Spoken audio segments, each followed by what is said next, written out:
Hi y'all, welcome to vision victory YouTube channel. നമ്മുടെ 30 days consistency challenge നടന്നുകൊണ്ടിരിക്കുകയാണ്.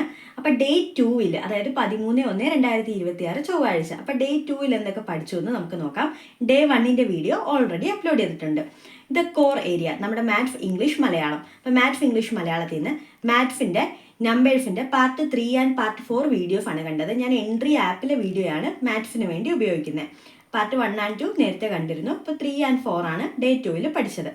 അത് കഴിഞ്ഞ് ഇംഗ്ലീഷിൽ നിന്ന് പഠിച്ചത് ക്ലർക്ക് 2023, അതായത് തമിഴ് ആൻഡ് മലയാളം നോയിങ്ങിന് വേണ്ടിയിട്ട് ഒരു എക്സാം നടത്തിയിട്ടുണ്ടായിരുന്നു. ആ പരീക്ഷയിൽ ഇംഗ്ലീഷ് ചോദ്യങ്ങളാണ്. ലളിതത്തിൻ്റെ ഗൈഡിലാണ് ഞാൻ ആ PYQ വർക്കൗട്ട് ചെയ്തത്.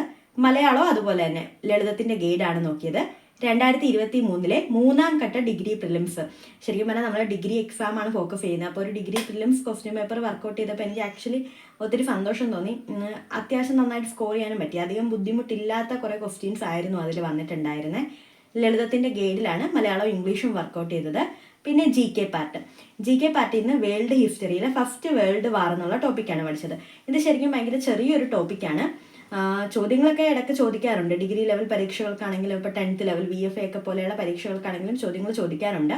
ഈ ഫസ്റ്റ് വേൾഡ് വാറിൽ നിന്ന് മിക്കപ്പോഴും ചോദിക്കുന്ന, വളരെയധികം റിപ്പീറ്റഡ് ആയിട്ട് ചോദിക്കുന്ന ഒരു ചോദ്യം എന്ന് പറയുന്നത് 2 സഖ്യങ്ങളുണ്ടായിരുന്നു. നമ്മൾ പഠിച്ചിട്ടുള്ളതാണ്, triple entente and triple alliance. അതിൽ ട്രിപ്പിൾ അലയൻസിൽ ഉൾപ്പെടുന്ന രാജ്യങ്ങളേവ, ട്രിപ്പിൾ എൻറ്റൈറ്റിയിൽ ഉൾപ്പെടുന്ന രാജ്യങ്ങളേവ, ഇതൊക്കെയാണ് ചോദിക്കാറ്.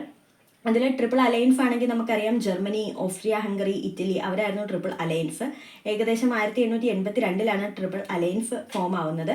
പിന്നീട് ട്രിപ്പിൾ എൻറ്റൈറ്റിയിലേക്ക് വരുവാണെങ്കിൽ അതിനകത്ത് ബ്രിട്ടീഷ്, അതായത് നമ്മുടെ ഇംഗ്ലണ്ട്, ബ്രിട്ടൻ, അതുപോലെ തന്നെ ഫ്രാൻസ്, റഷ്യ, അവരായിരുന്നു ട്രിപ്പിൾ എൻറ്റൈറ്റിയിൽ ഉണ്ടായിരുന്നത്.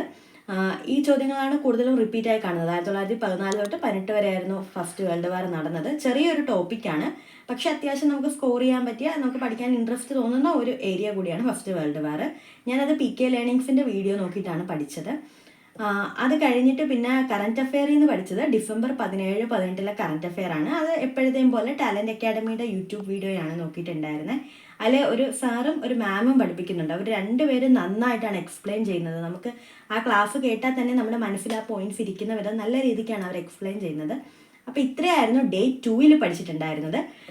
ഡേ 2 വലിയ കുഴപ്പമില്ലായിരുന്നു, കാരണം ചെറിയ ചെറിയ ടോപ്പിക്സ് ആയിരുന്നു. ഇപ്പോൾ ഫസ്റ്റ് വേൾഡ് വാർ ആണെങ്കിലും പിന്നെ നമ്പേഴ്സ് ഒക്കെ ആണെങ്കിലും അങ്ങനെ അധികം കട്ടിയില്ലാത്ത ടോപ്പിക്സ് ആയതുകൊണ്ട് തന്നെ പഠിക്കാൻ നല്ല ഇൻട്രസ്റ്റ് തോന്നി. അപ്പോൾ നിങ്ങളെയൊക്കെ പഠിത്തം എങ്ങനെ പോകുന്നു? എല്ലാവർക്കും ഡെയിലി പഠിക്കാൻ പറ്റുന്നുണ്ടോ? ബ്രേക്ക് ഇല്ലാതെ സ്റ്റഡീസ് മുന്നോട്ട് കൊണ്ടുപോകാൻ പറ്റുന്നുണ്ടോ? അപ്പോൾ നമുക്ക് എക്സാമൊക്കെ അടുത്ത് വരുവാണ്.